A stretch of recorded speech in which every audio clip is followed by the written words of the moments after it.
புதுச்சேரி அடுத்த ஆரோவில் பகுதியில் உள்ள மோகன கலாசார மையத்தில் பொங்கல் விழா சிறப்பாக கொண்டாடப்பட்டு வருகிறது. வெளிநாட்டினர் கலந்து கொண்டு பொங்கல் விழாவை சிறப்பித்து வருகின்றனர். இதுகுறித்து முழுமையான விவரங்களுடன் இணைகிறார் எமது செய்தியாளர் அக்பர். வணக்கம், விவரங்கள் என்ன, பதிவு செய்யுங்க. வணக்கம் நிஷா.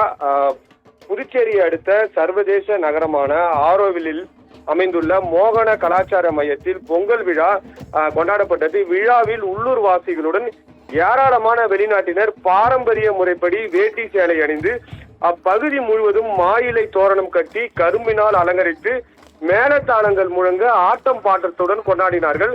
அதனைத் தொடர்ந்து புது பானையில் பொங்கலிட்டு கரும்பு மற்றும் காய்கறிகளுடன் மண்மனம் மாறாமல் வெளிநாட்டினர் சூரிய பகவானுக்கும் விநாயகருக்கும் படையல் வைத்து பொங்கலோ பொங்கல் என கூறி கும்மி அடித்து பொங்கல் பண்டிகையை விமர்சையாக கொண்டாடி மகிழ்ந்தனர். மேலும் அதனைத் தொடர்ந்து உரியடித்தல், கயிறு இழுத்தல், கும்மி அடித்தல், நாட்டுப்புற நடனம் போன்ற தமிழரின் பாரம்பரிய விளையாட்டு மற்றும் கலை நிகழ்ச்சிகளும் நடைபெற்றது. இதிலும் வெளிநாட்டினர் அனைவரும் பங்கேற்று ஆடி பாடி தங்களது பொங்கல் கொண்டாட்டத்தில் ஈடுபட்டனர். அதாவது வெளிநாட்டினர் அவர்கள் கூறும்பொழுது என்ன சொல்றாங்கன்னா, இங்கிருந்து அதாவது தமிழரின் பாரம்பரிய கலாச்சாரத்தையும் பொங்கல் திருநாளையும் தங்களது நாட்டில் கொண்டு சேர்ப்பதற்கான முயற்சியாக இந்த நிகழ்ச்சியில் கலந்து கொண்டதாக தெரிவித்தனர். நிஷா, விவரங்களுக்கு நன்றி அக்பர் அலி.